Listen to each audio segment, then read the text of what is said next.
Muy bien. Buenas tardes. Bienvenidos a Mundo Desconocido. Ah, no, perdón, ese no es. Hola, saludos a todos. Bueno, aquí está el autor de esa frase. Espero no me vayan a poner un strike por andar de pirata, pero ya me acostumbré a andar pirateando. Gracias por estar aquí. Hoy tengo a dos grandes invitados en el canal que nos van a hablar ambos acerca del desarrollo, cómo se ha ido moviendo el poder a través de los tiempos y qué representación tienen básicamente en la forma como se acomoda la geopolítica en estos momentos en el mundo. Empezaremos pues lo más cercano posible al entendimiento de cómo se ha desarrollado este tipo de situaciones en la que ha avanzado el poder poco a poco, pues un poquito acá de la Edad Media hacia acá, en la que los diferentes poderes se han ido acomodando. Para empezar, me gustaría presentar al señor Suso Souto del canal Al Otro Lado del Espejo, en el cual podrán encontrar temas muy interesantes de diferentes índoles, desde históricos como los antiguos reyes de España y temas de denuncia social como una mujer que a pesar de que estaba sufriendo mucho porque tenía cáncer, no la dejaron ir a descansar y la tenían trabajando.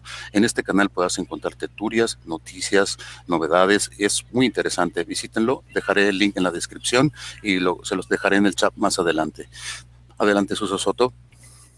Muy buenas noches, un placer estar por primera vez aquí en tu canal y nada, seguro que vamos a tener una charla amena, distendida y esperemos pues aportar la mayoría o la mayor de datos posible y solucionar pues alguna duda que pueda tener alguien. Así que nada, un placer y saludos a ti y a Jorge, por supuesto.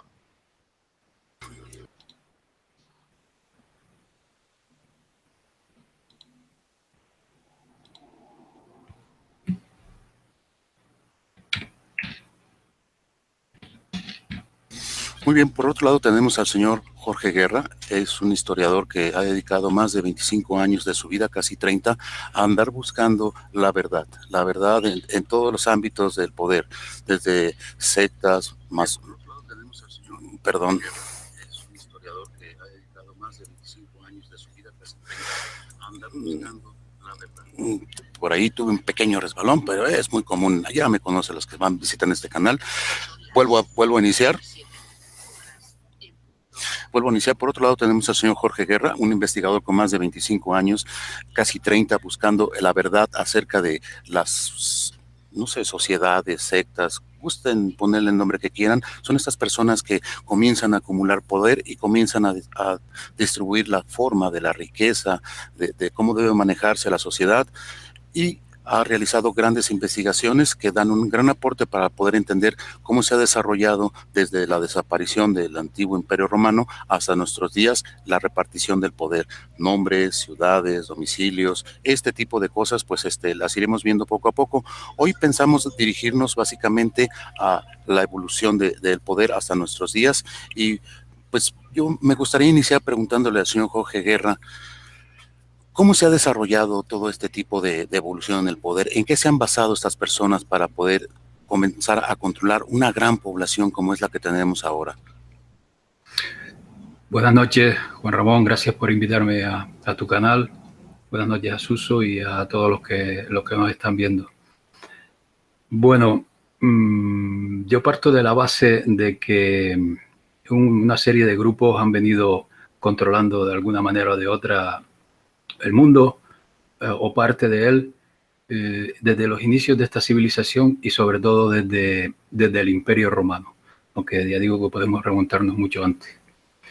Entonces, por algo que no sé describir, pues no sé el motivo por el cual a mí me llevó a indagar en todo esto, pues sí, ya llevo bastantes años en este tema y conforme avanzan los años, pues me voy dando cuenta, me voy haciendo una idea de todos estos grupos de poder que están detrás de todo lo que manejan todo, manejan la política, manejan la cultura, manejan la sociedad, manejan en definitiva, manejan todo. Bueno, estos grupos de poder se han ido colocando ahí a base sobre todo de grandes mentiras y de engaños, que cuando se rastrean la historia se detectan. Y debido a esas mentiras, a esas leyes que en otros tiempos, cuando la población vivía, era prácticamente analfabeta, cuando no había apenas divulgación de libros ni nada, pues ellos aprovechaban para ir elaborando unas leyes con las cuales poco a poco se han ido haciendo los dueños de este planeta. Yo detecto esto, además del Imperio Romano, que es de donde provienen estos grupos, y mucho más atrás, pero por lo menos por mi parte los tengo detectados desde el Imperio Romano. Veo una serie de normas y leyes por las cuales ellos han ido aprovechando la situación para ir creando incluso una base jurídica, un marco en el cual se van desarrollando sus mentiras.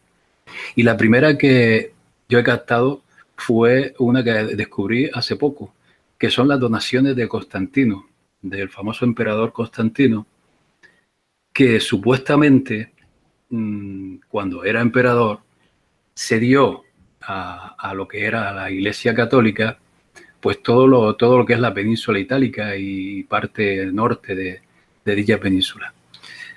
Pasados 1000 años se descubrió que eso fue una gran farsa. Pero claro, cuando se descubrió ya no había vuelta atrás, porque fue allá por el año 1600 cuando todo el organigrama de países y más, pues ya estaba muy avanzado. Esto dio lugar a que lo que es la Iglesia Católica pudiera apropiarse de lo que se llamaban los estados pontificios, que ya sabemos que la península itálica estaba dividida en varios estados, que es esto que se llama estados pontificios, ¿no? Es decir, que debido a una gran mentira, pues lo que es el papado y lo que es la Iglesia Católica, que tengo que decir que para mí es el Imperio Romano incluso hasta hoy día, disfrazado de religión, pues pudo nombrar legisladores, pudo manejar todo aquello de lo que se llamaron los estados pontificios, que tenían bastante importancia en aquel tiempo. Ese es uno de los primeros datos que yo voy viendo de cómo se fueron apropiando de todo.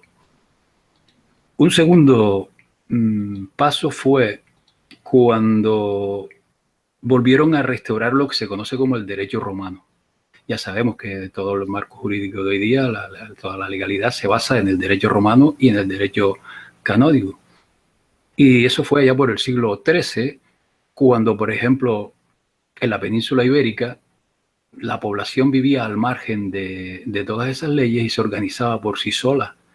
Y ya sabemos, con el paso del tiempo, debido a investigadores que han indagado en ese tema, pues que habían una especie de comunidades donde no gobernaba nadie, sino todo se hacía de manera, entendámonos, asamblearia, para trabajar los campos y para pues, cubrir sus necesidades. Bueno, esa gente, por lo que he indagado, pues vivía bastante bien para la época y no tenían que rendirle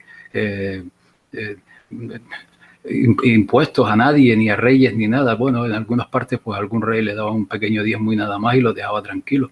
Pero a raíz de esa vuelta de lo que es el derecho canónico, el derecho romano, pues Roma volvió a tener poder sobre los reyes, porque estos reyes fueron apropiándose de esos terrenos que en realidad no eran de nadie y eran de todos.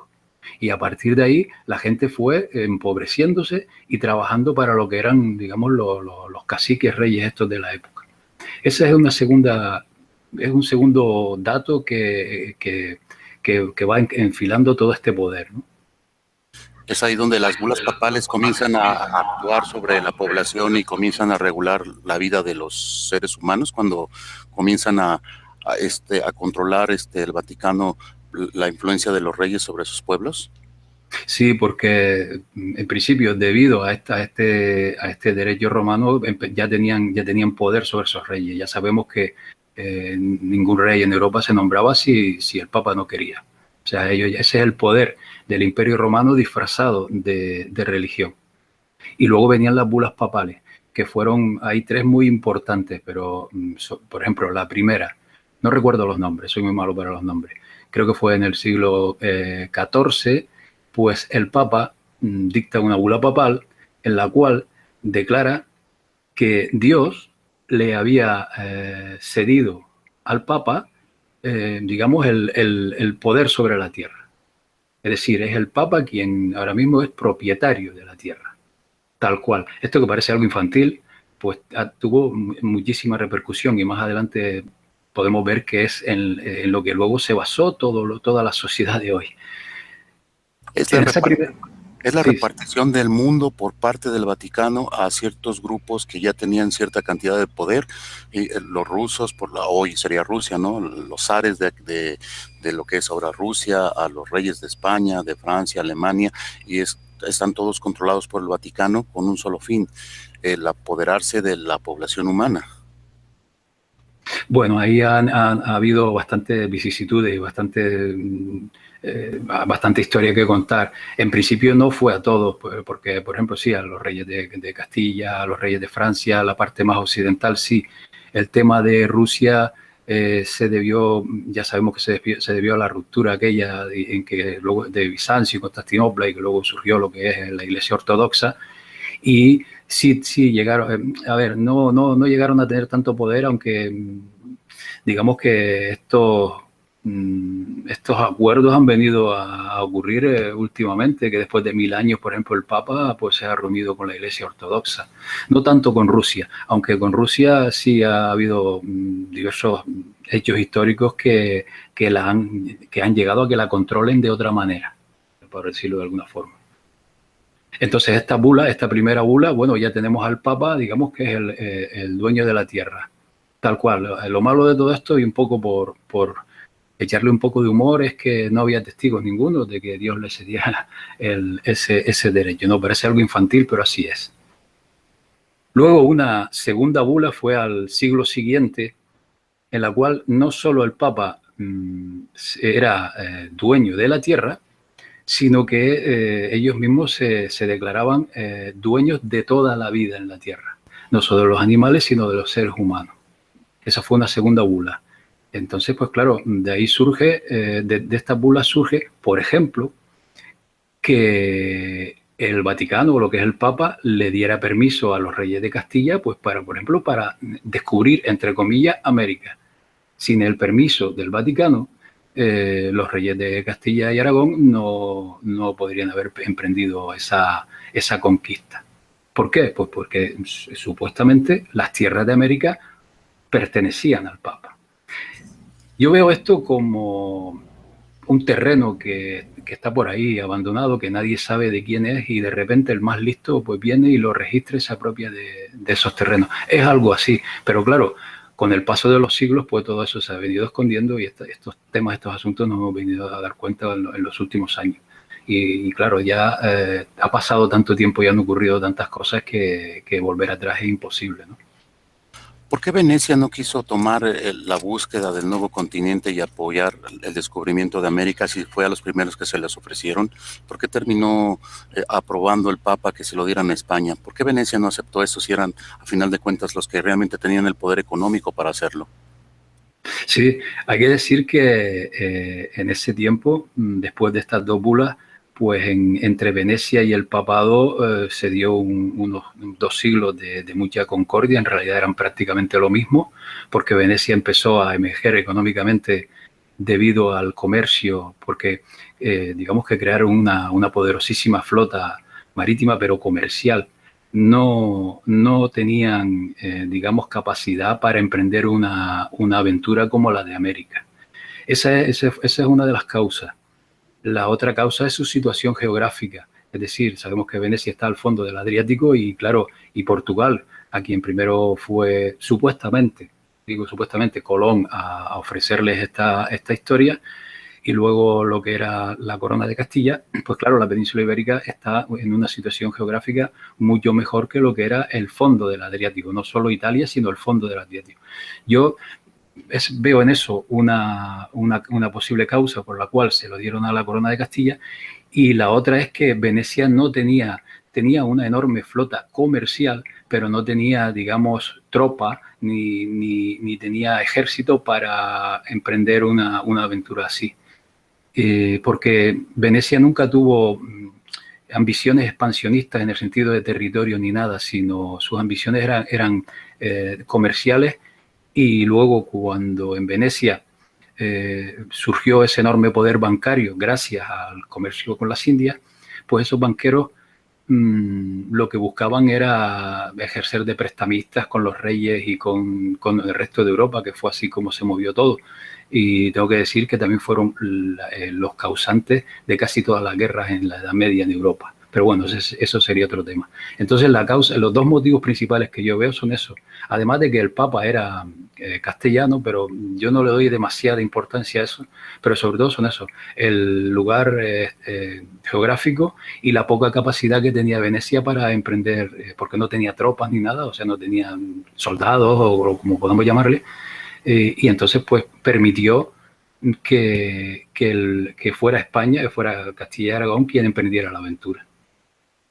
Además que era el poderío económico en ese momento en el mundo, y toda la riqueza que se hubiera podido obtener por el descubrimiento de América, de todos modos tenía que pasar precisamente por sus arcas para que los impuestos que estuvieran recaudando pues llegaran ahí. Entonces no había mucho interés porque invertirles, y a final de cuentas toda la riqueza iba a llegar a sus bancos, pues para qué tomarse la molestia de hacerlo.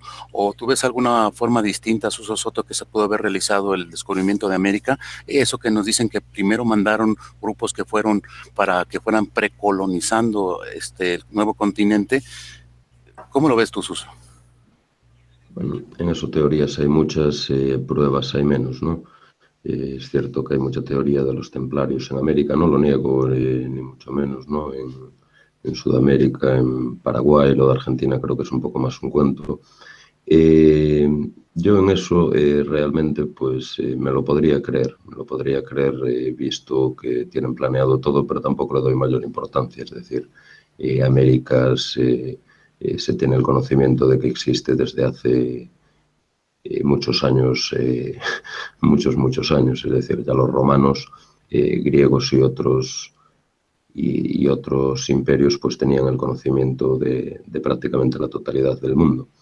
Queda reflejado, y queda sobre todo reflejado pues en los españoles cuando estuvieron allí, sobre todo pues los escribas, ¿no?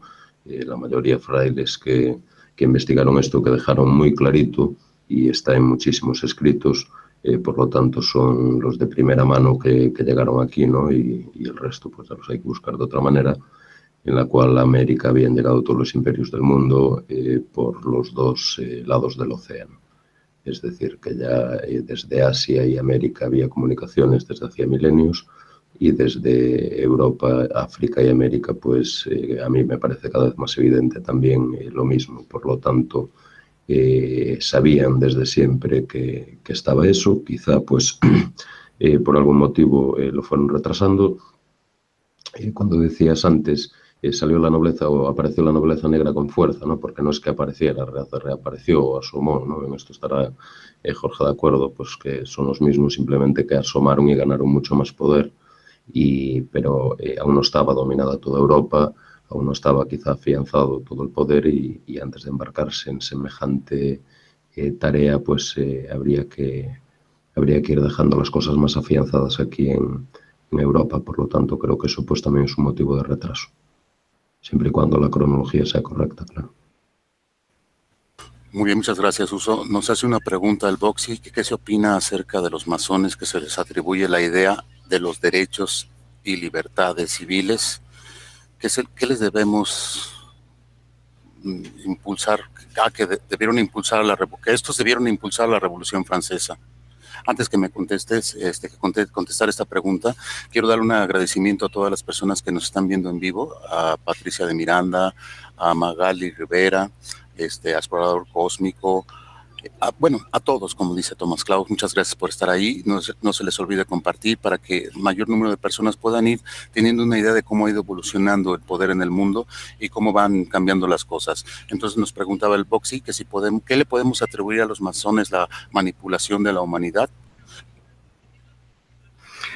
Bueno, más adelante íbamos a llegar a ese momento en lo que es el surgimiento de lo que se llama masonería especulativa, ¿no? Al respecto tengo que decir que, bueno, de esto daría para un programa entero lo que es la masonería, porque en torno a la masonería hay muchas verdades, muchas mentiras, muchas medias, hay de todo, ¿no? Entonces, sí. Entonces vamos volviendo un poquito atrás cuando la nobleza negra que está en Venecia comienza a perder su poder y va emigrando a Inglaterra para, para poder entender posteriormente por qué impulsan la Revolución Francesa y tratan de eliminar de la historia al rey de Francia, denostándolo o haciéndolo menos, injuriándolo para que pues se promoviera la Revolución Francesa o usted coge el camino. Es uno a sugerir, señor Guerra. Sí, luego llegamos a ese tema. Bueno, antes de decir respecto a lo que comentaba Suso del poder de esta nobleza negra, que se le llama nobleza negra porque la propia población de Venecia así lo llamaba debido a sus malas prácticas, ¿no? La usura y demás, y entonces comenzaron a llamarse nobleza negra.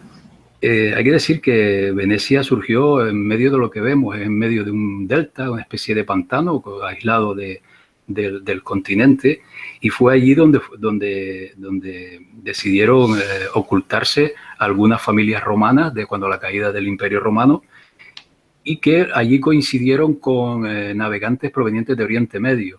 Puede ser fenicio, posiblemente, ¿no? Pero no necesariamente los que llegaron allí eran fenicios, sino descendientes de otras zonas de Oriente Medio. Allí confluyeron, y fíjense que en una zona alejada de lo que es el continente, alejada, digamos, está separada por el mar, en aquellos tiempos lograron construir unos arsenales, ¿no? Uno para los barcos, que se le llama el arsenal. De ahí también viene el nombre del famoso Arsenal de Londres. Y allí construyeron la mayor flota comercial marítima de aquellos tiempos, una potentísima flota comercial. Y a partir de esa flota comercial fue como fue emergiendo lo que es el poder de esa nobleza negra, porque esas familias se convertían en banqueros, familias de banqueros, no bancos como lo conocemos hoy día, que ese es otro tema, gracias a que en aquellos islotes de esa desembocadura, pues crearon todo un imperio económico. La verdad que es digno de admirar aquella república, que en realidad no era una república tal como la conocemos, porque en el Senado, lo que era el gobierno de aquella república, solo podían acceder las familias que demostraran haber llegado allí los primeros, es decir, prácticamente eran descendientes de los patricios romanos, que luego más adelante veremos que están hoy día también. Eso era lo que formaban el Senado, que luego tenían una especie de inquisición que se llamaba el Consejo de los 10, que era una especie de como lo digo, de organización espía, a la cual llegaban todos los chivatazos de cualquier asunto que no les interesara, y luego también ese Consejo de los 10 se expandieron sus tentáculos por toda Europa. Su gran éxito fue la infiltración. Ellos funcionaban, lo que es Venecia en general funcionaba como una especie de espía, y así funcionaban en Europa y fueron creando todas las guerras, prácticamente todas las guerras que en la Edad Media hubo en Europa. Ellos aprendieron, por ejemplo, esa práctica tan detestable que era la de financiar a ambos bandos, que también daría para estar hablando horas y horas de cómo se infiltraron en todos los reinos para generar la guerra. Entonces esa nobleza negra llegó un momento, y para mí esto es un momento clave de la historia, en la que veo que poca gente o casi nadie presta atención, ¿no?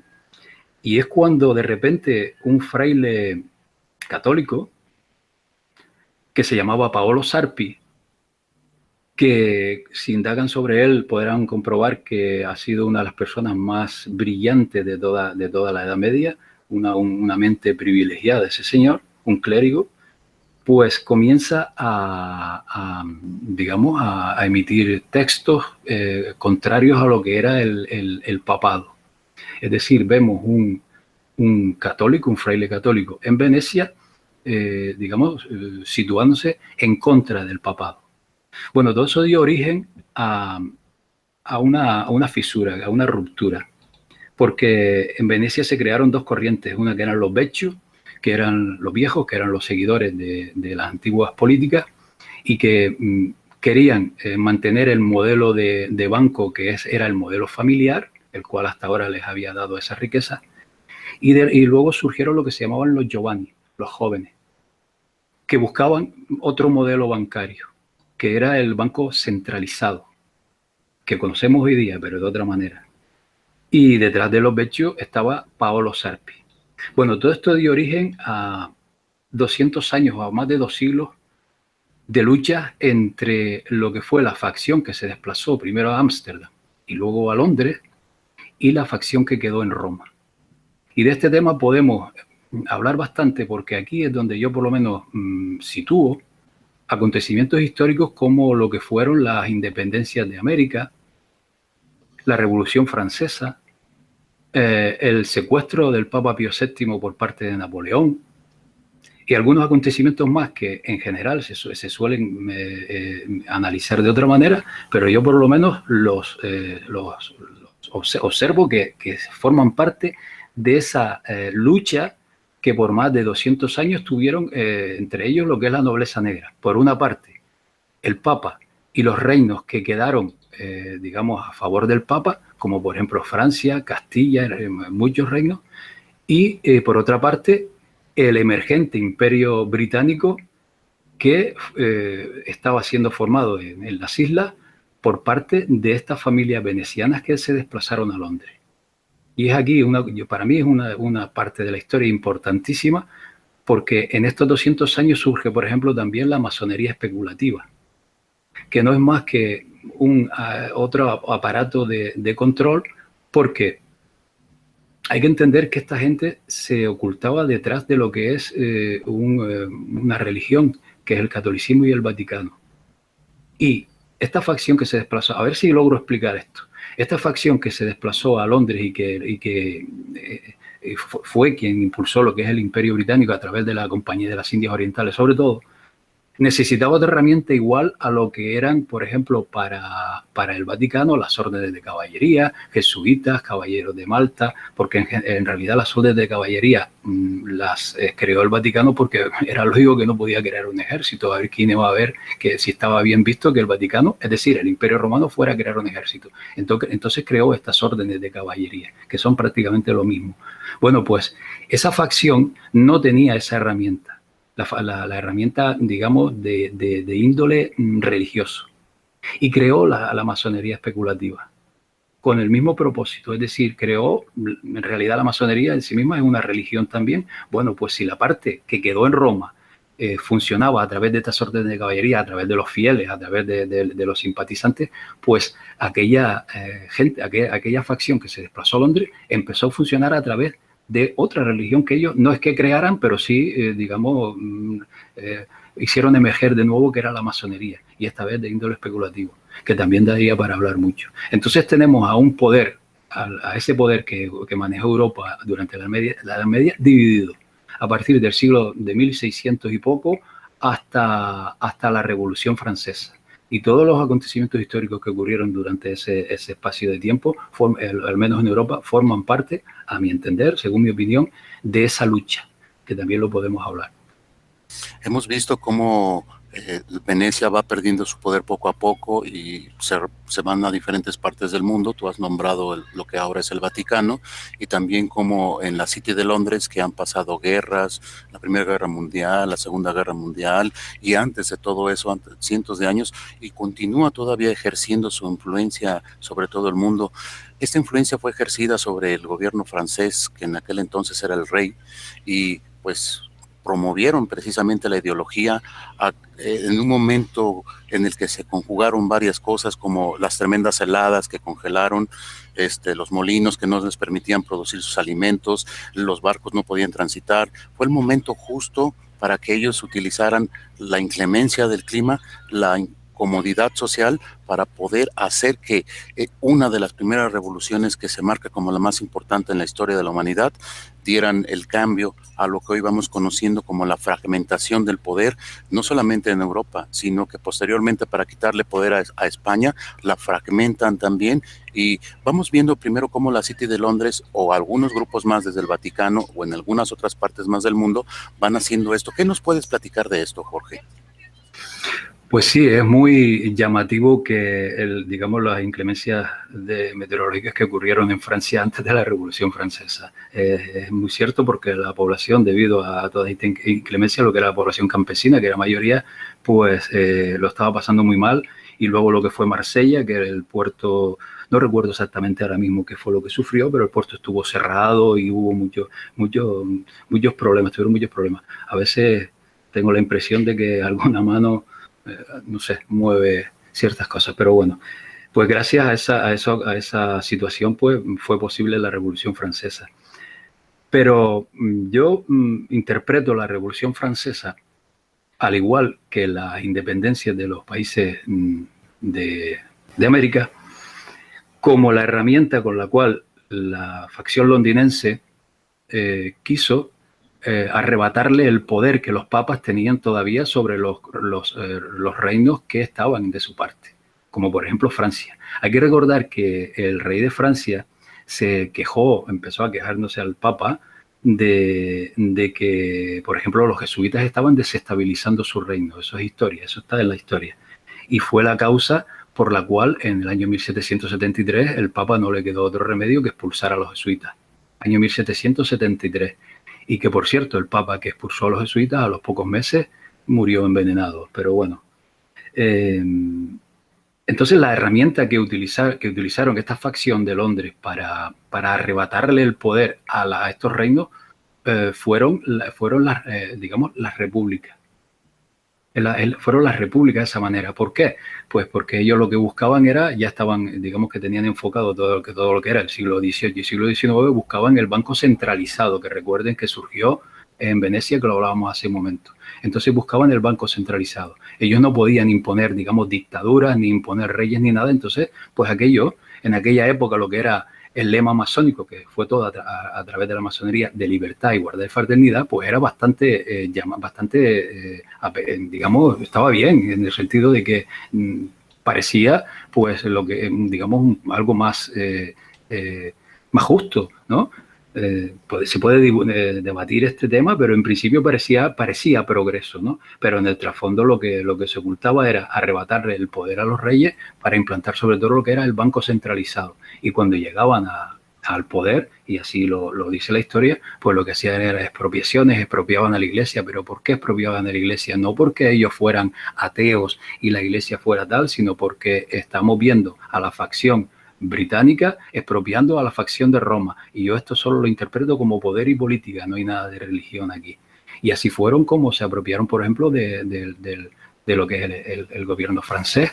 Y luego este ejemplo, pues ya sabemos que se expandió por España, por Italia, por varios países europeos, y luego a lo que es Iberoamérica. Entonces, pues eso, las herramientas que utilizó la parte de Londres, de esta nobleza negra, fueron la reimplantación de la república, digamos, el modelo republicano, y la masonería, que todo lo que es el tema republicano en esa época viene a través de la masonería, porque era, al igual que los católicos, tenían esas órdenes de caballería y tenían esos fieles, pues los británicos tenían la masonería, que no es más que una herramienta para inculcar ciertas ideas, y estamos viendo una, en la sociedad. Ideas supuestamente libertarias y progresistas que luego, cuando al paso del tiempo, vemos que no lo son. Bueno, pues esa es la herramienta que utilizó la facción británica para arrebatarle el poder a los reinos que estaban con el papado. Sí, fue el Reino Unido el que promovió el movimiento revolucionario en Francia. ¿Qué grupos de Francia promovieron la independencia de los Estados Unidos? ¿Acaso fueron los caballeros de Malta que surgen? ¿Cómo explicar que si Inglaterra fomenta que se cambie de poder y entonces se inicia la república en Francia, qué grupos hacen como revancha y hacen que un nexo tan importante como la colonia que estaba aquí en América de Inglaterra se perdiera esa conexión?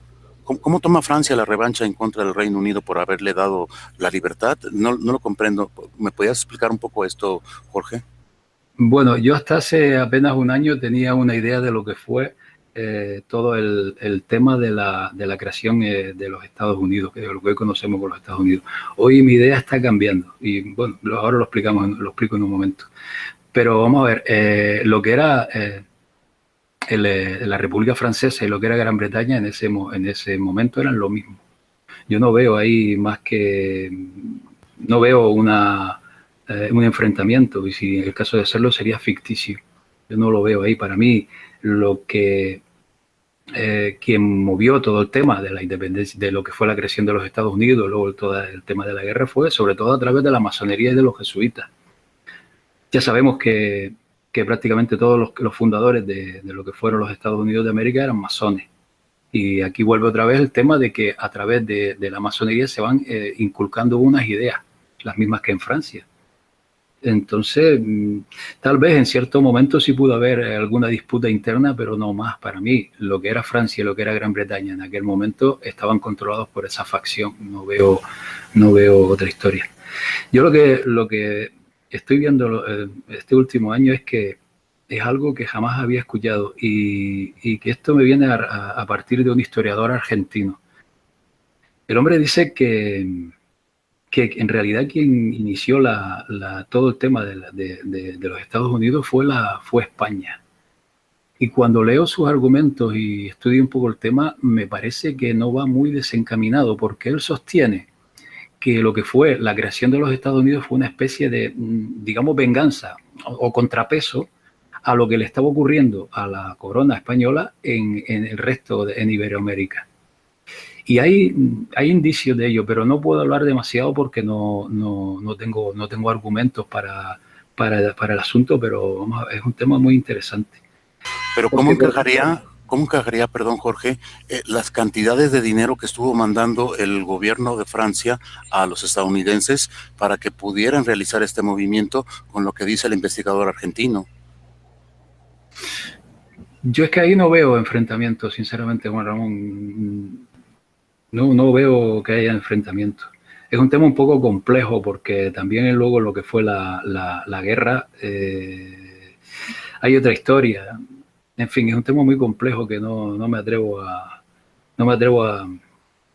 definirme en todo el tema de Estados Unidos. Lo que puedo decir es que lo inició la masonería y que, por ejemplo, lo que fue la Constitución de los Estados Unidos y la primera, la implantación, tenía un sentido mucho más, no sé, porque nosotros que estaríamos de acuerdo, y luego con el paso de los años se cambió, por ejemplo, el nombre de United States for America en minúscula a United States of America en mayúscula, que eso tiene que ver con la ley del mar. Y entonces los Estados Unidos, que era un país, digamos, como debe ser, se convirtió en una corporación al servicio de la City de Londres. Es lo que puedo hablar, pero el tema de lo que fue el transcurso, ahí yo por lo menos veo muchos nubarrones, no me atrevo a definirme del todo, no sé exactamente cómo fue, y además con estos datos que habla el historiador argentino, todavía me descoloco un poco más en lo que fue todo el proceso de Estados Unidos. Sí, está muy complicado todo esto. En realidad, para poder entenderlo necesitaríamos horas para poder dialogarlo y el tiempo es breve. Regresemos un poquito más atrás en la historia porque hemos avanzado muy rápido. Estas bulas papales, has mencionado hace un momento las leyes marítimas, es donde regulaban el comercio en el mar, pero estas leyes las llevan a las leyes terrestres y comienzan ahí a ponerle mayúsculas a los nombres de las personas porque pertenecen ya al Estado, al régimen productivo que esté en esa zona del mundo. No entiendo muy bien eso. ¿Podrías explicarme qué es eso de leyes marítimas y leyes terrestres? Sí, fíjense que cuando lo que era esa confluencia, ese acuerdo papal y de la nobleza veneciana, no había problema en ese sentido porque ya existían unas leyes marítimas muy antiguas. Unas surgieron en Barcelona en el año 1000 o algo así, y luego había muy antiguas, incluso nos podemos remontar antes del Imperio Romano, pero era una especie de normas para lo que es la navegación marítima, pero muy básico. Entonces, cuando funcionaban las bulas, es decir, el papado gobernaba a través de las bulas y a través del derecho romano y el derecho canónico, no tenían ese problema. El problema surgió cuando esta facción se desplazó a Londres. Entonces no disponían de esa herramienta de control. Y fue la facción británica quien empezó a elaborar lo que es la ley del mar, la ley del almirantazgo marítimo. ¿Por qué? Pues porque no podía ejercer ese poder en tierra porque lo tenía la parte papal y comenzaron a ejercer el poder a través del mar. Y de ahí la expansión del Imperio Británico a través de lo que es el comercio, sobre todo con la Compañía de las Indias. Incluso los piratas forman parte de lo que es la corona británica, no eran cualquier cosa, ¿no? Y entonces esas leyes marítimas las elaboró lo que es la facción británica. Y ahí fueron, digamos, fue el marco legal en el que todo lo que es el comercio a partir de entonces ha venido funcionando hasta el día de hoy. Claro, las bulas papales tienen su repercusión en tierra, pero la ley del mar, como dice, pues tenía repercusión en el mar. Y entonces la gran trampa de todo ese asunto está en que para poder legislar en tierra, hicieron una serie de trampas, de una serie de barbaridades que estamos descubriendo en los últimos años, por las cuales cuando un Estado, un país, digamos, se registraba con su nombre en mayúsculas, pues ya pasaba a formar parte de lo que es la ley marítima, que es la ley del comercio. Entonces ocurrió con los Estados Unidos y ocurrió con muchos países. Y no solo eso, ellos le dieron otra vuelta de tuerca y poco a poco, no solo lo que era el país en sí mismo, sino también sus habitantes. Y en Estados Unidos, a partir del año 1931, creo recordar, lo que es toda la población, pues se empieza a escribir en el registro y en todos los documentos oficiales en mayúsculas. Las letras en mayúsculas, el único significado que tienen es que pertenecen a lo que es los términos jurídicos comerciales de corporaciones, de empresas. Y para poder, digamos, tener repercusión en tierra, pues ellos poco a poco fueron haciendo entrar en esos países esta ley que es del mar. Es un tema muy denso, pero así está funcionando. Entonces vemos en todos nuestros documentos oficiales, en nuestra partida de nacimiento, pues vemos nuestro nombre en mayúscula. Y si está en mayúscula significa que nosotros estamos moviéndonos en el mundo y nos están utilizando como corporaciones, como empresas, no como seres humanos. Es un tema muy denso, muy largo, es una gran trampa por la cual el Imperio Británico y lo que es todo este emporio que estoy hablando, pues ha logrado expandir toda esta modernidad que hoy tenemos a partir de la Revolución Industrial y todo este tema, a partir de todas estas leyes marítimas. Muy bien, Jorge, descansa un poquito. Vamos a hacer una pregunta que hizo Panamá UFO. Dice, si llegara la humanidad a volver al sistema de trueque, ¿llegaría a colapsar el sistema hipotéticamente financiero mundial? ¿Requeriría una moneda única? ¿Qué opinas tú de esto, Suso? ¿Crees que realmente llegue a colapsar este sistema en el cual 7.500 millones de habitantes que nos dice que habemos en el planeta y que tan solo entre 3.000 y 3.600 mantengan todo el poder, puede llegar a colapsar? Colapsará antes la humanidad que el sistema económico en ese aspecto.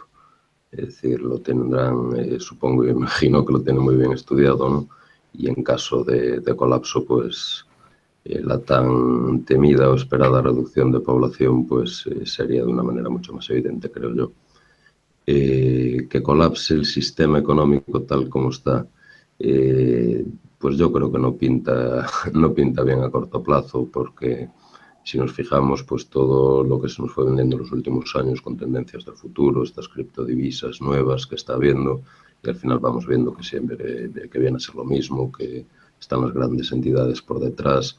Por lo tanto, si hay un cambio de sistema, lo van a seguir manejando ellos, y un colapso, pues no veo de qué manera se podría producir. Ellos lo que sí pueden seguir es creando estas crisis, haciendo caer gobiernos, países enteros, crisis totalmente pues provocadas a veces con, bueno, siempre hay algún motivo, ¿no? Dominar pues de alguna manera ese propio país o impedir que se dominen otras zonas.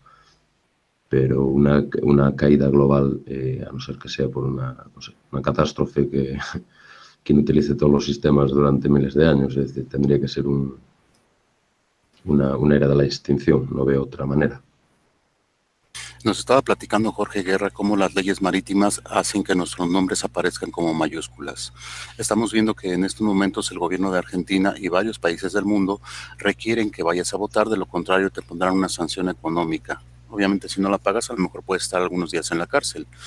Para que los gobiernos puedan pedir préstamos, pues necesitan tener un censo, y entre más joven sea su población es más probable que se les entregue el Fondo Monetario Internacional.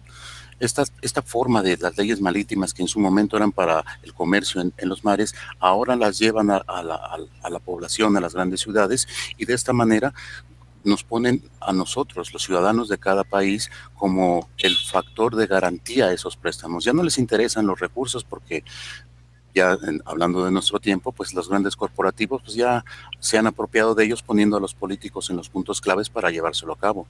Entonces, podemos definir que las leyes marítimas es la forma de apropiarse de la población y sus recursos en los tiempos modernos, señor Jorge. Efectivamente, es el marco jurídico por el cual ellos tienen derecho a que nosotros estemos obligados, por ejemplo, a pagar impuestos.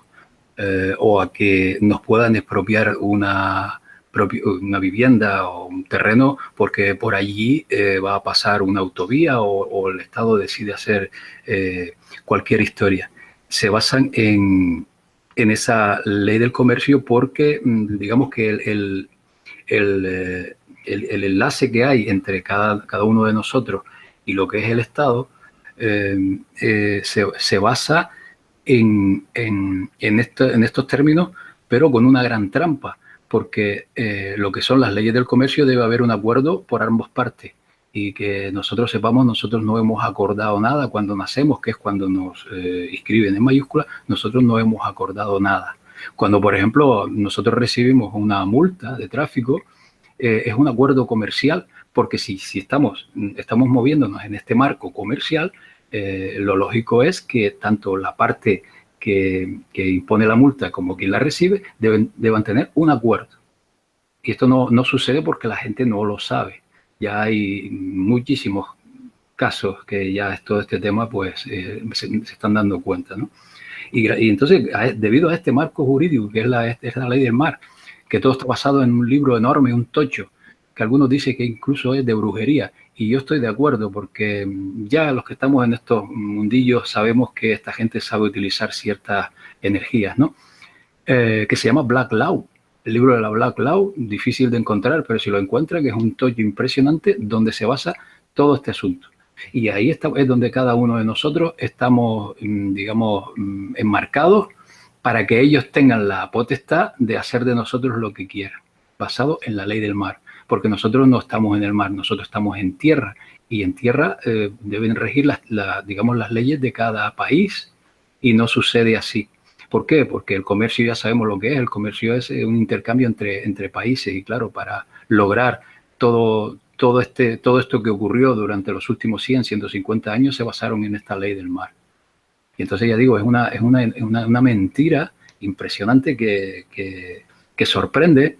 No se cree cuando se descubre. Hay gente que se ríe y tal, pero yo puedo decir que conozco bastante gente que está teniendo éxito en ciertos aspectos de este tema, pues no pagando multas o sabiéndose defender ante cualquier requerimiento de lo que es el poder. Y esa es la gran trampa en eso se basa también lo que fue este imperio británico de hoy día, en la ley del mar que fue imponiendo poco a poco. Y debo decir algo que antes que se me olvide, que lo que fue Londres, esa facción reconquistó el Vaticano. O sea, esa facción regresó al Vaticano. Y porque necesitaba regresar al Vaticano porque es allí donde se guarda todo esto que hemos venido hablando, digamos lo que son las escrituras de que la tierra le corresponde al Papa, de que los seres humanos le corresponden al Papa, todo este tema está en el Vaticano. Y no solo eso, ya nosotros sospechamos todo lo que hay en el Vaticano, ¿no? Entonces, a partir de 1814, con el Concilio de Viena, y la restauración de los jesuitas, un tema que ya algunos sabrán que hablo bastante, esta facción de Londres comenzó a reconquistar el Vaticano y reconquistó el Vaticano. Y hoy día esa facción londinense controla el Vaticano. Por eso mucha gente detecta, digamos, un cierto... que hay cercanía entre lo que es la corona británica y la City de Londres y el Vaticano. Y es por eso, porque fue la gente que gobierna hoy, la que está detrás, la que fundó el Imperio Británico, la que fundó la City de Londres y que ahora mismo están detrás del Vaticano. Y eso lo vemos, ya dijo, con la Revolución Francesa, con el secuestro del Papa, con la toma de Napoleón de la isla de Malta, todos esos acontecimientos históricos pues formaban parte de esa lucha de esos 200 años. Y hoy día están sentados ahí, esas familias.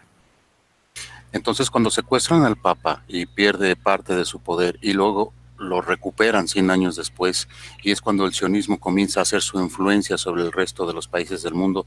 Podemos decir que inicia la era moderna en la cual nos están rigiendo a todos, nos venden la idea de que nuestros países hacen los contratos que son violatorios a las garantías de los seres humanos, diciendo es que tú eliges a un representante, el cual hace las leyes que terminan regulándote porque es ley, y como has violado la ley tienes que pagar esa multa. Es cuando en el año de 1814 se puede decir que los nuevos sistemas que rigen al mundo están vigentes hasta nuestros días. Sí, yo diría que a partir de la Revolución Francesa y algunos acontecimientos que ocurrieron después, pero sí, en ese inicio del siglo XIX se fue ya trazando todo lo que estamos viendo hoy día. A partir de ese momento ellos ya tenían controlado lo que es la masonería, porque la reactivaron ellos, lo que es la masonería especulativa. Fueron controlando todo lo que surgió en los países emergentes, sobre todo en Estados Unidos, todo el tema relacionado con la CIA, con el FBI, con todo lo que controla el país. Fueron creando, ya hemos hablado en otros programas de lo que es el Instituto Tavistock, todos estos medios de manipulación de masas, ¿no? Que sería larguísimo de hablar. Todo eso fue a partir de la Revolución Francesa. Y luego, si se fijan, el tema del judaísmo y del sionismo es un tema muy delicado, ya lo sabemos, ¿no? Porque hay mucha gente que sostiene que este sionismo, este judaísmo controla el mundo, ¿no? Y bueno, yo en ese sentido me he llevado mucha leña, pero bueno, resisto. Porque si se fijan, todo el tema antijudío comenzó a emerger de nuevo tras lo que es la Revolución Francesa en estos últimos 200 años. Porque en realidad lo que es el mundo judío, cuando Constantino I inventó una religión y en la cual incluía al Dios judío y al Mesías y todo este tema, lo lógico era que los judíos se rebelaran. Incluso sabemos que hubo ataques terroristas de los judíos contra el Imperio Romano y tal, toda aquella época, ¿no? Entonces, durante ese tiempo y todos esos sucesivos siglos es lógico que el judaísmo pues se enfrente a lo que era el cristianismo y el catolicismo sobre todo. Eso lo veo lógico. Pero hay un punto de inflexión que es a partir de esta Revolución Francesa, de esta época. Porque cuando esta facción se desplazó a Londres, hay ahí una especie de acuerdo con los judíos. Es decir, los judíos eran los enemigos de Roma. Y la facción que se desplazó a Londres se unió al enemigo de Roma, es decir, al judaísmo. Y a partir de ahí empezamos a ver los banqueros que vemos hoy día. Pero hay hechos históricos como, por ejemplo, la ley de la ciudad del rey Jorge III, en que declara que los judíos son propiedad de la corona británica y que los nombran, digamos, los administradores de la riqueza del Vaticano, de la corona británica. Es decir, hay un acuerdo. Pero es que luego el otro acuerdo es el tema del sionismo, que yo sostengo que es una herramienta de esta gente. Y tal como estaba hablando con Suso los últimos días, para mí lo que fue Theodor Herzl, por ejemplo, que es el supuesto fundador del movimiento sionista, no es más que un agente de la corona británica, que llegó incluso a decir de que él del judaísmo no le interesaba nada, por ahí están sus declaraciones. Es decir, esta gente está utilizando al judaísmo y el sionismo, lo que son los banqueros y grandes empresarios que vemos hoy día que son sionistas. Estos no son ni judíos ni son nada, son el arma final, son testaferros de estas familias y del Vaticano. Sería un tema largo, yo sé que aquí hay mucha discrepancia, pero si se fijan, el tema, lo que es el antijudaísmo comenzó a emerger después de la Revolución Francesa hasta hoy día. Antes no había ciertas discrepancias, pero no tanto. Y fue porque esta gente, la parte de la nobleza negra que se desplazó a Londres, llegó, eso no lo sé, a algún tipo de acuerdo con todo el movimiento judío o lo infiltró de alguna manera y lo controla hoy día. Muy bien, Suso. ¿Recuerdas las pláticas que tuviste con Jorge Guerra acerca de este tema de sionismo y cómo fueron utilizados los judíos para que, pues, como un instrumento más de estos grupos para obtener los beneficios que hoy tienen? Sí, claro. De estos temas pues ya conozco un poquito más, ¿no? Esto ya sí que hice varios trabajos y aparte pues de todo el tema de Jorge. Sí, el Theodor Herzl básicamente es un agente provocador, además, ¿no? Porque está claro que es un provocador y que creo pues hay un movimiento bien orquestado pues por estas élites pues con las intenciones de dominar o de un plan más o menos para unos 2 siglos que culminarían pues con lo que vemos ahora, ¿no? Con el estado actual de Oriente Medio y la creación pues de ese tema tan discutido del Estado de Israel. Los judíos, pues, como hablé con Jorge muchas veces, al final es muy fácil echarle la culpa a una religión minoritaria, ¿no? Porque aunque siempre se la meta entre las grandes religiones, no hay que olvidar que la religión judía es muy minoritaria, es decir, hay muchísimas religiones en el planeta con más seguidores y por lo tanto un pueblo tan pequeño, una religión tan odiada, siempre es muy fácil crear un movimiento alrededor de gente débil y además con un experimento social, con un final que todos conocemos, que probablemente no es posible en la tierra, pues en esa tierra de Oriente Medio, en esa tierra sagrada, ¿no? Como le llaman la Tierra Santa, en la que no se pueden poner de acuerdo esas facciones por mucho que nos vendan lo contrario, desgraciadamente, porque hay otros intereses. Así que la población llana, la población normal, es decir, los ciudadanos israelitas, como lo somos nosotros de aquí de España y tú de México, pues no tienen culpa ninguna de todo esto y al final el término judío, judío, judío es como hablar de musulmán, musulmán, no estás odiando a una asociación, no estás odiando a un grupo de gente, sino estás odiando a una religión entera. Por lo tanto, es un experimento y son los auténticos, las auténticas víctimas, ¿no? El pueblo llano de los dos lados de esta situación que se crea para, bueno, pues para dar un control mayor al mundo, es decir, es un momento culmen, ¿no?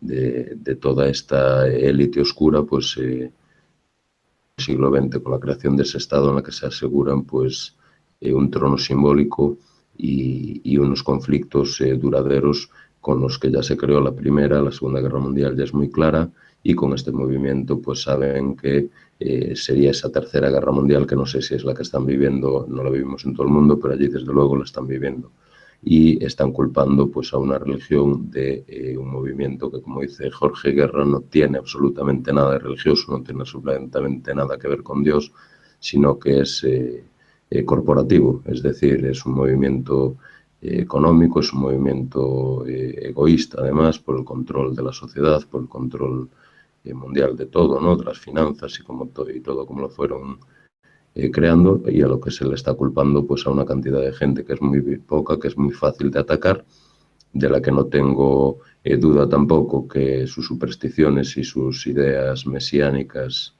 y egocentristas hacen mucha parte de movimientos, pero a la que claramente se le está atacando y hay que diferenciar muy claramente entre judaísmo y sionismo. Una cosa es una religión y el sionismo, el judaísmo es una religión, como lo es el cristianismo o el resto de las religiones que en el fondo también fueron muy negativas para la evolución de la sociedad, por lo que estamos comprobando hoy en día.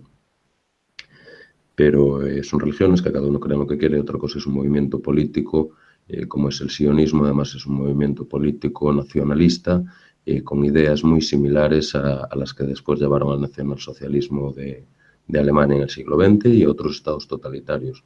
Por lo tanto, hay que diferenciar mucho y darle a cada uno su valor. Y después, dentro de este sionismo, pues habrá familias muy importantes metidas, como la Rothschild o la Rothschild, que fueron los que fueron creando ese Estado de Israel para, pues a saber que perseguían por detrás, ¿no? Porque hay que saber qué intereses tiene siempre esa gente, pero no confundir pues todas estas familias fuertes ni poderosas con el retorno y sasión al Estado de Israel. Por lo tanto, estoy con Jorge también, que hay familias muy ajenas a todo este mundo conspiranoico del que estamos hablando, que realmente tienen muchísimo más poder. Y siempre el que tiene más poder de los que se esconde, pues es el último en aparecer. Por lo tanto, los que siempre fueron saliendo son quizá los cabezas visibles, pero los importantes no están metidos en estos problemas, sino que eso descojonándose del resto, pero alejados y sin ser vistos. Y la verdad que el trabajo que está haciendo Jorge, pues ahora mismo, que es muy tedioso, además, entiendo que tiene que ser muy tedioso, de ir uno a uno y para que le veamos la cara a todos y quiénes son, pues ahí es donde hay que ir viendo un poco y cómo vive esa gente y qué intereses tiene esa gente. Sí, esto es todo muy interesante, Suso, gracias. Estaba yo viendo en uno de los programas de Jorge Guerra en los que estaba comentando que los turcos y los mongoles crean la raza que es prácticamente la que quiere tomar el control financiero del mundo, porque es muy raro que a partir de esa unión comiencen a salir a la luz los nombres de Rothschild y algunos otros más. Entonces, podemos decir que estos sáharos sefardíes no son originarios de la tierra que prometen y que no es su Dios el que les ha dado el camino para hacer pues todo lo que están haciendo. Jorge, ¿qué nos puedes comentar de estos sáharos sefardíes que conforman la población de lo que es Israel? Bueno, yo antes de que empiece Jorge, si te puedo hacer un apunte, algunos de los házaros sí tienen o tendrían origen en esas tierras, no todos mongoles. Tampoco podemos asociar directamente todo a un solo origen, porque ya hay también otra cosa es hablar de los del siglo XX o de esa raza totalmente blanca, pero en la historia hay que llevar esto también a pies juntillas. Muchas gracias por tu aporte, Jorge. Cuando hago una pregunta, si quieres aportar algo, adelante. También me han dejado varias preguntas que he dejado en el chat interno para que las vayan analizando, como por ejemplo, Neurodemonio nos dice algo acerca de la Santa Isla de Elena, ¿qué tiene que ver? ¿Cuál es la relación con los Atos? Entonces, ustedes pueden ir checando en el chat interno la pregunta y traerla al tema cuando consideren oportuno responderla. Pero voy captando aquí las más importantes y las voy dejando aquí. Y qué bueno el que me vaya yo aprendiendo un poquito más de que sí, efectivamente sí hay una población originaria en esa zona, pero se dice que el 60% de la población actual viene de una parte que no tiene ninguna mezcla, es el gran invento, la gran mentira, pero pues mezclado con gente que sí es nativa de esa zona. Sí, del actual no lo niego, pero mira los principales de los que hoy en día en estas grandes familias llamamos házaros askenazis y verás que la pinta que tienen no es absolutamente nada que ver con los mongoles. Suso lo acaba de decir exactamente. Yo veo, un tema también complejo, ¿no? De todas formas, para mí es un tema secundario. Es decir, sí. Los cázaros, por ejemplo, hay un documento que es de un rey cázaro que se carteaba con un... cuando controlaban lo que era Al-Ándalus. Y ahí habla este rey cázaro de que ellos provenían, a ver si no me falla mi memoria, de Togorma, unos nombres que no recuerdo, pero cuando yo indagué todo este tema, digamos que todos sus antepasados provenían de Jafet. Y Jafet no es Sem, es decir, que su origen no es semita. Pero ya digo, esto es un tema secundario porque siempre que tratamos estos temas yo lanzo una pregunta al aire y que por ahora no me han sabido contestar, que es, ¿cómo es posible que este enorme poder bancario, económico, que era esa nobleza veneciana, en la Edad Media, siglo XVI, siglo XVII, siglo XV, ¿cómo es posible que se lo dejaran arrebatar por estos cázaros? Yo no lo veo. Yo no veo que estos poderosísimos que se desplazaron a Londres y de repente dejaran que lo que son los sionistas o los judíos pues tomara la delantera. Yo lo que veo es que, por ejemplo, los Rothschild, está documentado, entraron en aquella banca Oppenheimer, que eran judíos, gracias a los jesuitas, porque simpatizaban con el emperador austrohúngaro. Y fue ahí donde el primer Rothschild empezó a entender todo el tema de financiar a ambos lados de las contiendas. Eso está documentado. Y luego veo también que cuando los jesuitas traían para Europa las enormes riquezas que estaban generando en lo que eran sus reducciones en Paraguay, por temor a ser expulsados de lo que es el entorno católico, incluido lo que es los banqueros, depositaban esas grandes riquezas en la banca Rothschild también está datado.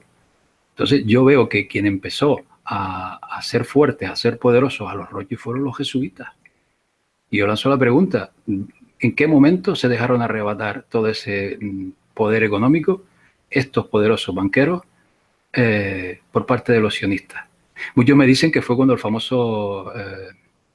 famosa batalla de Waterloo y aquel supuesto, porque yo digo supuesto, para mí todo estaba apañado, aquello de que llegó el mensajero a Londres y el Rothschild y tal. No, eso ahí se pudieron adueñar un poco de lo que era la economía británica, pero no del resto de Europa ni del mundo. A mí cuando me demuestren cómo fue, yo estoy dispuesto a retractarme de lo que digo, pero por ahora yo lo que veo es un acuerdo entre esa facción y lo que es este mundo sionista. Ya digo, los cáceros para mí es secundario, si es que al final da igual, pero Suso dio en la clave. No, eso basta fijarnos en las facciones para ver qué tipo de persona, de etnia es, ¿no? Sí, no hay duda. Y con lo de Sem, entiendo, pero por eso le respondía con el dios, porque Jafet sería hermano de Sem. Es decir, sería otro hijo de Noé, por lo tanto adorarían al mismo dios. Es decir, si va por el tema religioso no habría ninguna duda por la parte de Jafet, ¿no? Además que tiene relación parece ser también con Iberia y con Tubal y toda esa historia. Pero digo que es el mismo dios, es la misma religión. Yo puedo lanzar una idea al aire cuando Inglaterra comienza a apoderarse del mundo conocido y se hace su imperio, y desde la India, América, Canadá, y fue creciendo sus barreras, sus líneas comerciales, y pues el comercio deja bastante riqueza, y con lo que habían adquirido de lo del Waterloo y de esa batalla, que también se enriquecieron bastante, como lo dice el libro oficial de la historia de los Rothschild que encuentras en la web. Hay tantas páginas, 7 u 8 horas de la historia de la familia de los Rothschild, que significa la Cruz Roja en alemán, y que no se llamaban así, pero que lo cambia ahí por el año de 1680, no recuerdo bien la fecha, no soy bueno para las fechas y los nombres. Entonces se une ya de lleno a lo que es el reino de Inglaterra, y en ese momento pues comienza a expandirse de una forma masiva, y pues adquiere una mayor riqueza. Puede ser que haya superado la riqueza que tenía en ese momento Venecia al ampliar tanto el campo económico. Además, si el Imperio Romano cayó después de 1400 años aproximadamente, que no caiga la nobleza negra, siempre hay un vivo que va surgiendo y organizando las cosas mejor, y a los seres humanos mejor, para que todos seamos productivos para ellos. Es bonito eso, porque nos brinda el camino para seguir, para que los demás podamos entender que si una persona lo logró, también nosotros podemos lograrlo en estar bien, pero con una claridad moral de que hay que hacer las cosas para ayudar a los demás, no como estos muchachos que se han pasado de la raya en muchos aspectos. Bien, Jorge, hemos dialogado acerca de todo este tipo de desarrollo. Me gustaría que nos fuéramos yendo hacia América, porque me gustaría concluir el tema con la fragmentación de cómo estos grupos que han ido saliendo de diferentes partes del mundo, por ejemplo, los Caballeros de Malta. Sabemos que estabas hablando hace un momento que está totalmente infiltrado el gobierno de los Estados Unidos con masones, con jesuitas, que están completamente infiltrados, pero en una forma tan bien hecha que llegan los estadounidenses a estudiar y ni siquiera saben que estas sociedades secretas son los encargados de llevar el conocimiento hacia ellos, y se van creando diferentes sectas o grupos sociales, como Calaveras y Huesos, entre otros. ¿Y cómo surgen los Caballeros de Malta, ya que tienen su influencia también los jesuitas en la educación en América, en Estados Unidos? Bueno, los Caballeros de Malta surgieron allá por el año 1100 y algo, como, digamos, una especie de milicias para la defensa del papado, y que lo primero que hicieron fue desplazarse a Jerusalén. Ahí hay una larga historia, porque primero se llamaban los Caballeros de la Orden de San Juan, y en principio pues su cara al público era una especie de organización que iba en ayuda de los pobres y de los peregrinos, y una historia un poco peculiar, ¿no? Pero cuando la invasión musulmana, pues esta gente pues, se armó, tomó las armas, estos Caballeros de Malta tomaron las armas, y a partir de ahí pues estuvieron en el campo de batalla.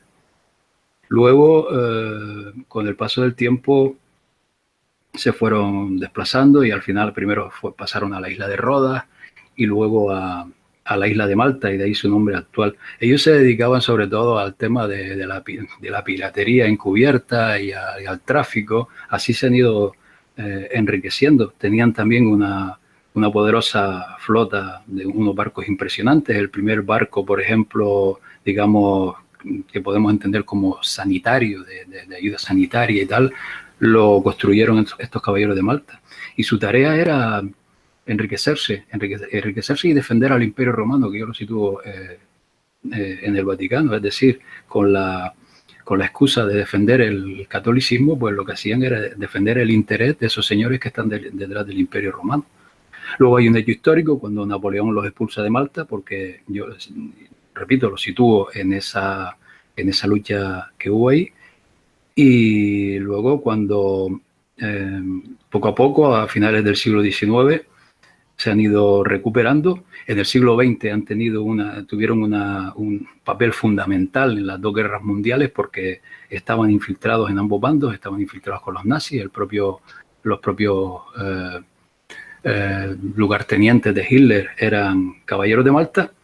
Y luego lo que es, por ejemplo, con Estados Unidos, pues al frente de la CIA siempre han estado estos caballeros de Malta y al frente de organizaciones importantes en ese país. Controlan, de esa forma es como los brazos del Vaticano controlan el mundo.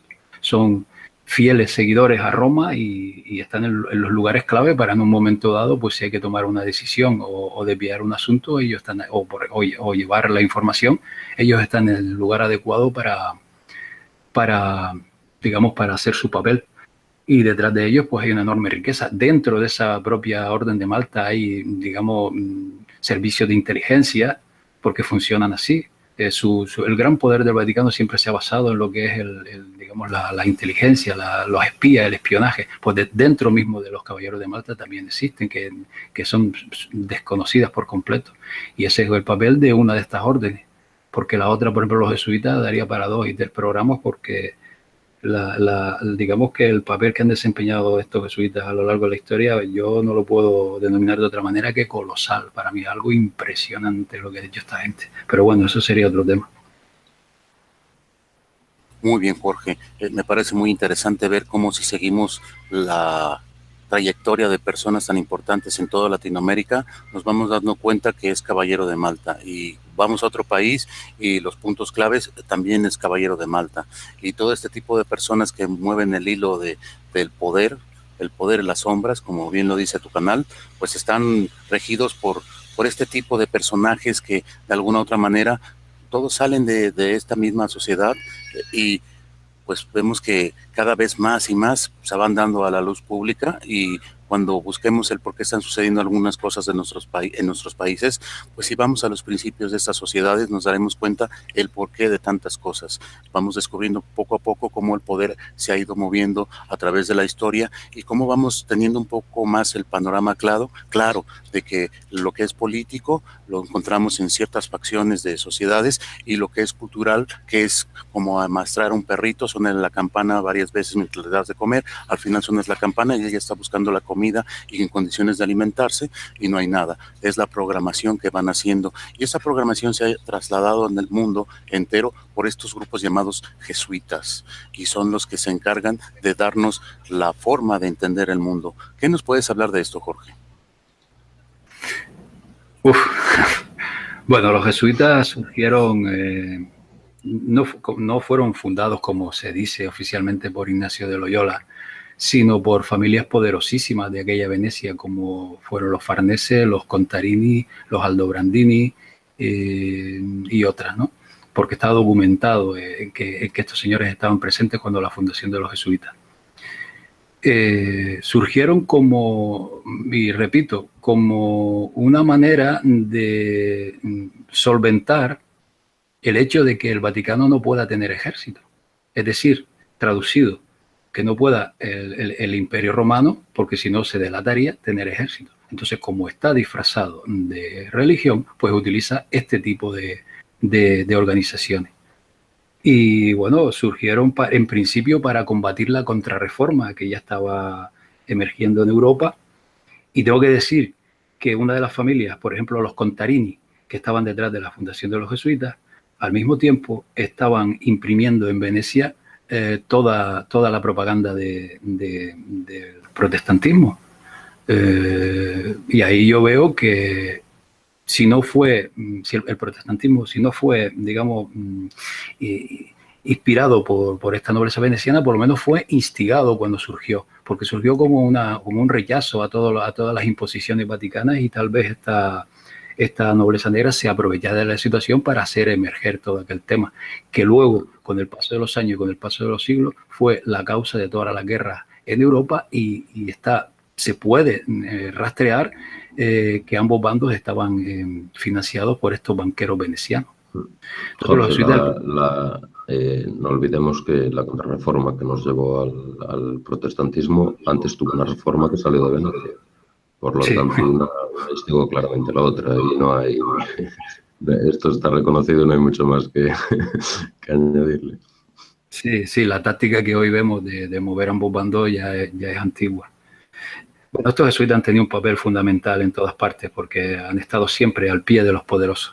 Estaban en la creación de los Estados Unidos, estaban junto a Napoleón. Por ejemplo, el Manuel Siech era digamos, el parte fundamental en lo que era el entorno de Napoleón. Han estado en todas partes.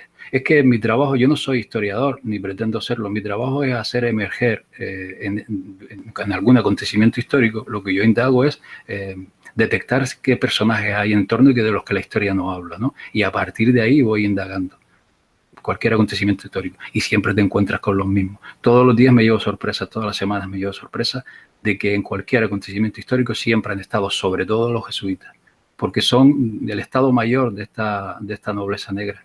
Funciona así, y ya por algunos será conocido, pues, digamos, el reglamento interno de los jesuitas, que se filtró hace ya varios siglos, en el cual pues, nosotros podemos ver cuál es el comportamiento que sus superiores les dicen a estos jesuitas para cómo moverse en la sociedad, cómo estar al lado del rico, cómo estar al lado de la viuda, cómo estar al lado del rey, y así han venido funcionando a lo largo de la historia. Son capaces de decirte hoy blanco y mañana te vienen con negro, porque digamos que el fin justifica los medios para ello, y han estado presentes en todos los acontecimientos de los últimos 600 años. Y en todo el mundo, no solo en Europa y en América, sino el primer lugar donde se desplazaron nada más fundarse fue a Oriente, a China y a Japón, y allí siguen desempeñando un papel fundamental, aunque de otra manera. Los jesuitas, ya digo, para mí, los considero enemigos del mundo, pero para mí es asombrosa la labor que han... Yo no creo que haya organización en el mundo que haya hecho algo tan impresionante como los jesuitas, para el mal de la humanidad, pero hay que reconocerlo. Muy bien, pues creo que es importante que también descansen. Allá en España pues ya es un nuevo día. Podemos dejar esta conversación, si ustedes gustan, hasta aquí, y pues si algún momento desean ustedes continuar en una visita nuevamente, pues esta es su casa. Les agradezco mucho que hayan venido. ¿Alguna conclusión que quieras aportar, Suso Souto? Bueno, pues poco más, la verdad, siempre un placer escuchar a Jorge. Para mí da en todas esas claves, ¿no? Porque históricamente pues esto se estudia, ¿no? Es decir, la reforma viene de Venecia, la contrarreforma está creada pues por efecto natural, y es claramente para derrotar al Imperio Español, ¿no? Y el papado español en ese momento pues con mucho poder en el Vaticano, se fomenta ese protestantismo y también el calvinismo, ¿no? El anglicanismo inmediatamente, con lo que se empiezan a crear guerras por toda Europa, y es algo demencial ver quién está detrás de la financiación pues de todos los bandos, que al final es un poco de lo que va esto, ¿no? De esos linajes, esos bandos, ese dinero, ese control también con todo eso. Después el Imperio Romano nunca cae, el Imperio Romano realmente siempre sobrevivió, es decir, cayó su grandeza, pero primeramente se refugiaron, como bien dice Jorge, siempre en el Vaticano. harían pues sus escarceos por ahí por toda Italia y finalmente se instalaron en Inglaterra, ¿no? Y junto con los judíos pues crearon primero la Royal Society y posteriormente pues ya la francmasonería, ¿no? La masonería moderna que conocemos todos, pues que nos lleva a las oligarquías y a todo noblezas que sigamos además viéndolas en las revistas, ¿no? De moda y de actualidad, y los vemos por ahí con sus trajecitos y pintando la mona y decimos, qué guapos van, y realmente pues nos dominaron siempre y de alguna manera pues nunca se escondieron. Muchas gracias, Suso, por estar aquí. Quiero hacer breve esta charla porque pues si pasa más de una hora la gente no lo quiere ver porque se les hace mucho tiempo. Lo importante es de que llegue al mayor número de personas. Ya volteé a ver y ya tenemos algún tiempo y pues quiero que se difunda esta información que es muy importante para que la gente vaya estando un poquito más despierta y busque una mejor calidad de vida, pero sabiendo qué puertas tocar y cuáles no. Entonces ese es el motivo. Hay algunas preguntas en el chat interno. Por ejemplo, nos pregunta, creo que es el Boxy, ¿cuáles son las, cómo llamarlas, sectas o como los masones que quieren tratar de exhibir a la iglesia, o los jesuitas quieren exhibir a los masones? ¿Quién es el que está tratando de difundirse o quemar al otro? ¿Cómo llamarlo? Exhibirlo uno al otro. Yo creo que ninguno de los dos. Para mí es la bipolaridad necesaria que utiliza esta gente. Ya lo dije antes, en la parte digamos, religiosa utilizan a estos caballeros de más alta órdenes religiosas, que hay muchísimas, y la parte esta de Londres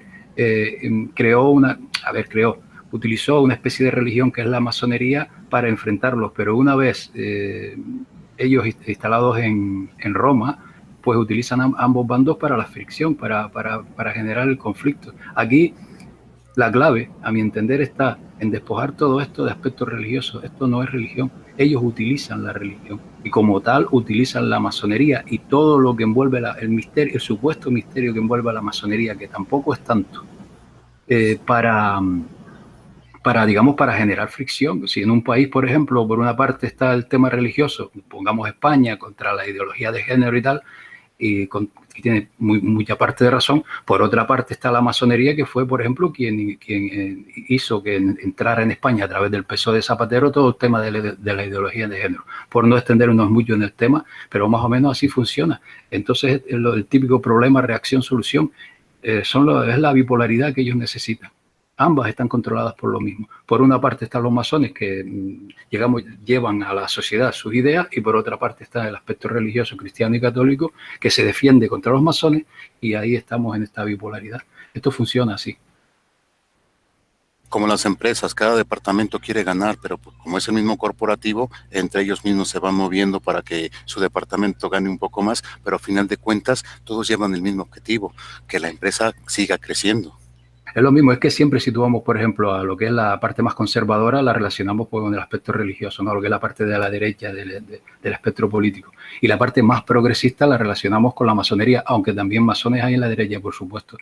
Ya sabemos que todo esto es un cuento, que es un engaño, que esto de izquierda y de derecha es un cuento y que está manejado por los mismos. Bueno, pues los dos virus, por decirlo de alguna manera, que están incrustados en esos dos lados de la sociedad, son por un lado la masonería y por otro lado, digamos, las órdenes religiosas.